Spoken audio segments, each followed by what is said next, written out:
السلام عليكم ورحمة الله وبركاته. ازيكم يا حبايبي؟ عاملين ايه؟ يا رب تكونوا بخير. كل سنة وانتم طيبين ورمضان كريم. ان شاء الله هنعمل مع بعض كده دي فخدة ديك رومي.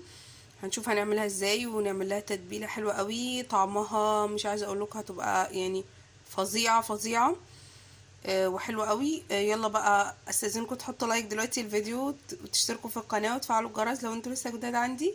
يلا بينا نسمي الله ونصلي على النبي عليه افضل الصلاة والسلام ونشوف الطريقة مع بعض. دلوقتي هنشوف التتبيلة مع بعض. انا عندي زيت وخل وبصل وطماطم وليمون وفلفل اخضر حراق شوية.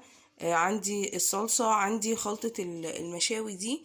تمام، هاخد منها معلقة كبيرة. تمام، وعندي فخدة ديك رومي قطعتها زي ما انتم شايفين كده بالسكينة عشان التتبيلة تخش فيها.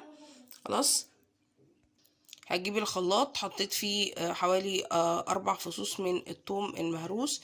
عشان انا عندي مهروس، ما عندكيش مهروس ممكن تحطيه عادي يعني حي من غير ما تفرميه ولا حاجة. وهحط كل المكونات دي، بس هاخد من الخل معلقتين كبار خل، وهاخد من الزيت معلقتين ونص كده كبار من الزيت، ونص معلقة كبيرة من الصلصة او معلقة كبيرة من الصلصة مع معلقة كبيرة من خلطة المشاوي مع نص قرن فلفل من الحراق ده، وهضربهم دلوقتي في الخلاط. وطبعا حطيت معلقة ونص صغيرة من الملح. ده لو هتسيبيها في التتبيلة يعني ساعتين 3. لو هتسيبيها ساعة ولا حاجة هتحط لها حوالي معلقة صغيرة بس من الملح، عشان احنا حاطين الخلطة بتاعت المشاوي فيها ملح وفيها توابل برضو. حطيت معلقة الا ربع صغيرة من الكمون ومعلقة الا ربع صغيرة من الفلفل الاسمر. تمام، حطيت بالظبط معلقتين كده، مقدار معلقتين من المية، وهضرب كل دول في الخلاط. وهتبل دلوقتي بالفخدة بتاعتي. وخلاص التتبيلة بتاعتي بقت جاهزة، هنزل بيها دلوقتي على الفخدة. هحط دلوقتي بقى الخلطة بتاعتي، هسيبها حوالي ساعة في التتبيلة. عايزة تبيتيها من بالليل مفيش اي مشكلة خالص. تمام، سيبيها من بالليل. طبعا هحاول ادخل التتبيلة في الفتحات اللي انا عملتها دي. وخلاص بعد ما تبلتها هسيبها كده حوالي ساعة، وبعد كده بقى ايه هدخلها الفرن عندي. تمام، فرن كهرباء، هتاخد لها ساعتين في الفرن على ما تستوي. دلوقتي انا قطعت بطاطستين كده دوريات زي ما انتم شايفين. حطيت عليهم 3 معالق كبار من الزيت، و يعني مش نص معلقة صغيرة من الملح ممسوحة كده، وربع معلقة من الفلفل الأسمر صغيرة، وربع معلقة من الكمون صغيرة، وقلبتهم في بعض كويس قوي. هحطهم دلوقتي مع الفخدة في الصينية بتاعتي.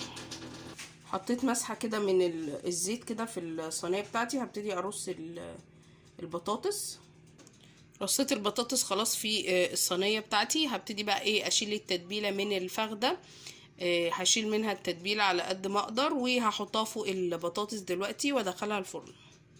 المفترض ان انتي ممكن تلفيها بورق فويل، مفيش مشكلة، بس انا ما عنديش ورق فويل، عادي يعني مفيش اي مشكلة. وخلاص كده هدخلها الفرن، هتاخد لها حوالي ساعتين تستوي كده. وممكن اديها ايه اقلبها الناحية التانية لو حسيت ان الوش بتاعها بدأ يعني يتحمر قوي عشان ما تتحرقش منك.